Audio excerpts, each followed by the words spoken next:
ल आज हामी ट्रेड टावर लिमिटेडले निष्कासन गर्न लागेको आइपिओ बारे अलि गहिरेर कुरा गरौँ है। स्रोतहरूले के भन्छन्, कम्पनी कस्तो हो, योजना के छन्, पैसाको अवस्था कस्तो छ, यी सब केलाउने प्रयास गरौँ न। ठिक हो। यो ट्रेड टावर लिमिटेड चाहिँ कम्पनी ऐन अन्तर्गत नै खुलेको हो। खासमा रियल इस्टेट डेभलपमेन्ट र व्यवस्थापनमा लागेको कम्पनी हो। रियल इस्टेट डेभलपमेन्ट भनेपछि जग्गा किन्ने, घर बनाउने त्यस्तै हो? अलि फरक। यिनीहरूको मुख्य काम चाहिँ कस्तो भने जग्गा भाडामा लिने, मतलब लिजमा, अनि त्यसमा परियोजनाहरू बनाउने, चलाउने। यसरी लामो समयसम्म आम्दानी गर्ने लक्ष्य देखिन्छ। ए, लिजमा लिएर? अनि परियोजनाहरू चाहिँ के छन् त अहिले? त्यो थापाथालीको टावर त पुरानै भइसक्यो होला नि? हो, ट्रेड टावर थापाथली त 15 वर्ष भयो चलेको। यो मुख्य सम्पत्ति नै भयो उनीहरूको। 30 वर्षको लिज थियो, अब 15 वर्ष जति बाँकी छ। 15 वर्ष बाँकी? अनि अर्को छ गौशालामा होटल क्रिस्टल पशुपति। त्यो चाहिँ बन्दै पनि छ, केही भाग चल्न पनि थालिसक्यो। त्यसको लिज अलि लामो छ, 35 वर्षको थियो, 31 वर्ष जति बाँकी छ। ए, होटल पनि ठिकै छ, तर यो लिज अवधि घट्दै जाँदा पछि केही अप्ठ्यारो पर्दैन? अनि भविष्यका योजना पनि त सुनिन्छन् नि, साथै प्रदेशमा पर्यटन, इको भिलेज, 5 तारे होटल, यी त अलि ठुलै सुनिन्छन् त। लिज अवधि त महत्त्वपूर्ण कुरा हो नै। खास गरी थापाथलीको हकमा 15 वर्ष भनेको विचार गर्नुपर्ने समय हो। अनि भविष्यका योजनाहरू हो निकै महत्त्वाकांक्षी छन्। नगरकोट, जर्सिङपोवा, इटारी, जनकपुर, यिनीहरू कतिको सफल हुन्छन् भन्ने कुरा चाहिँ कम्पनीले काम कसरी गर्छ र बजार कस्तो हुन्छ त्यसमा भर पर्छ। स्रोतहरूमा यसबारे उल्लेख छ। अब अलिकति पैसाको कुरा गरौँ न। कम्पनी आर्थिक रूपमा कतिको ठिकठाक देखिन्छ? त्यो प्रति शेयर नेटवर्थ कति छ? वित्तीय अवस्था हेर्दा प्रति शेयर नेटवर्थ 2080-81 को वास्तविक तथ्याङ्कमा रु 123.09 देखिन्छ। यो 2078-79 मा करिब रु 104 थियो। भनेपछि बढेको रहेछ? हो, बढेको छ, तर प्रक्षेपण चाहिँ अलि फरक छ।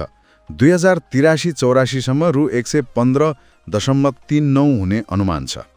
तर फेरि यो पुस 2081 को अपरीक्षित हेर्दा चाहिँ 113.39 मात्रै देखिन्छ। मतलब प्रक्षेपण ठ्याक्कै नमिल्न पनि सक्छ। त्यो त भइहाल्छ। अनि प्रति शेयर आम्दानी इपिएस चाहिँ त्यसको ट्रेन्ड कस्तो छ? इपिएस पनि बढेको देखिन्छ। 2078-79 मा रु 2.06 थियो, त्यो बढेर 2080-81 मा रु 5.63 पुग्यो। तर यहाँ पनि पुस 2081 को अपरीक्षित हेर्दा रु 1.88 मात्रै छ। ओहो, त्यो त निकै कम भयो नि पछिल्लो अपरीक्षितमा त। हो, अलि विचार गर्नुपर्ने देखिन्छ। प्रक्षेपण चाहिँ 2083-84 सम्म रु 5.95 पुग्नेछ। यो आम्दानी बढ्नुमा अहिले चलिरहेका परियोजना, खास गरी थापाथली टावरकै योगदान होला। सञ्चित मुनाफा पनि बढेर 2083-84 सम्म 12.5 करोड पुग्ने अनुमान छ। लगानी फिर्ता हुन कति समय लाग्ला जस्तो देखाउँछ त स्रोतले? पेब्याक पिरियड साधारण पेब्याक पिरियड लगभग 7 वर्ष 6.93 र डिस्काउन्टेड चाहिँ लगभग 8 वर्ष 7.82 देखाएको छ। अनि एनपिभी र आइआरआर नि ती सूचकहरू कस्ता छन्? नेट प्रेजेन्ट भ्याल्यु करिब 21 करोड 35 लाख अनि आन्तरिक प्रतिफल दर आइआरआर चाहिँ 18.87% भनेको छ। 18.87% आइआरआर यो क्षेत्रको लागि कस्तो मानिन्छ? ठिकै हो? सामान्यतया यो नराम्रो आइआरआर होइन, तर अब यसमा ती भविष्यका परियोजना कति सफल हुन्छन्, लिज अवधिहरूले कस्तो असर गर्छ, त्यो सबै कुराले प्रभाव पार्छ। ठिक हो। ल, अब आइपिओकै कुरामा आउन। कति किता आउँदैछ, कसरी भर्ने, अनि त्यो क्रेडिट रेटिङ पनि त छ नि, BB- भनेको छ, त्यसलाई कसरी बुझ्ने होला? आइपिओमा चाहिँ अङ्कित मूल्य रु 100 मा 39,71,000 किता भन्दा बढी शेयर आउँदैछ। यो जारी पुँजीको 48% भन्दा बढी हो। 48% भन्दा बढी, यो त ठुलै हिस्सा रहेछ सर्वसाधारणको लागि। हो। बिक्री प्रबन्धक लक्ष्मी सनराइज क्यापिटल छ अनि प्रत्याभूति चाहिँ नेपाल SBI मर्चेन्ट ब्याङ्किङले गरेको छ। मतलब नबिकेमा उनीहरूले किन्छन्। रेटिङको कुरा गर्दा आइसिआरए नेपालले ICRNP/IRBB- रेटिङ दिएको छ। BB-, यसको मतलब के हो त? यसको मतलब चाहिँ कम्पनीले आफ्नो आर्थिक दायित्वहरू समयमा तिर्न सक्ने क्षमतामा मध्यम स्तरको जोखिम छ भन्ने हो। पछाडि त्यो माइनस चिन्हले चाहिँ बीबी वर्गभित्र पनि तुलनात्मक रूपमा अलि कमजोर स्थितिमा छ भनेर बुझाउँछ। ए मध्यम जोखिम त्यसमा पनि अलिक कमजोर। यसलाई त ती भविष्यका ठूला योजनाहरूसँग जोडेर हेर्नु पर्ला नि। एकदम। रेटिङ र भविष्यका योजनाको तालमेल महत्त्वपूर्ण हुन्छ। अरू जोखिमहरू पनि छन्। जस्तै बजारको माग घटबड हुन सक्छ, देशको आर्थिक अवस्था तलमाथि हुन सक्छ, हैन?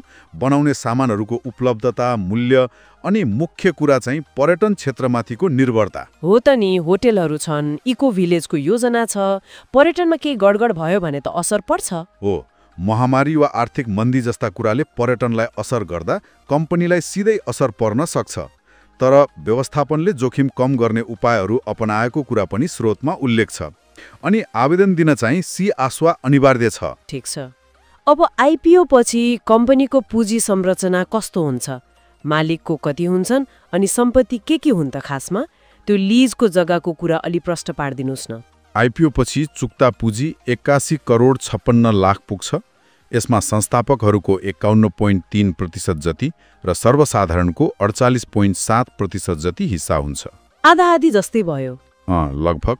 मुख्य सम्पत्ति भनेकै ती दुईटा भवनहरू हुन्, थापाथलीको ट्रेड टावर र गौशालाको होटल क्रिस्टल पशुपति।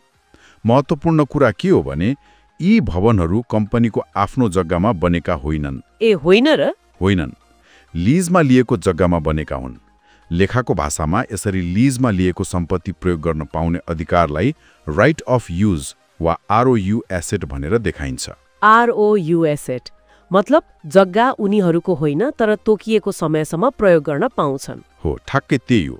त्यो 15 वर्ष र 31 वर्षसम्म प्रयोग गर्न पाउने अधिकार उनीहरूसँग छ, तर जग्गाको मालिक होइनन्। बुझियो। ल, आज हामीले ट्रेड टावर लिमिटेडको आइपिओ सम्बन्धी उपलब्ध जानकारीहरू के लायौं? कम्पनीको काम, परियोजना, आर्थिक अवस्था, आइपिओ निष्कासनका कुरा अनि जोखिमहरू पनि हेयौं। हो, हामीले विभिन्न पक्षमा छलफल गर्यौं, तर लगानी गर्ने कि नगर्ने भन्ने निर्णय नितान्त व्यक्तिगत हुन्छ। त्यसैले लगानीकर्ता आफैले चाहिँ कम्पनीले वा बिक्री प्रबन्धकले निकालेको त्यो विस्तृत विवरण पत्र राम्ररी अध्ययन गर्नुपर्छ। धितोपत्र बोर्डको वेबसाइटमा पनि हुन्छ। पक्कै पनि। एउटा कुरा चाहिँ सोच्न मन लाग्यो। एकातिर स्थापित परियोजनाबाट आइरहेको आम्दानी छ, अर्कोतिर भविष्यका ठूला महत्वाकांक्षी योजनाहरू छन्। यो आइपिओमा लगानी गर्दा लगानीकर्ताले वास्तवमा के कुरामा बढी विश्वास गरिरहेका होलान्? अहिलेको स्थिरतामा कि भविष्यको त्यो ठूलो वृद्धिको सम्भावनामा? यो विचार गर्नुपर्ने प्रश्न हो। आजलाई यति नै गरौँ।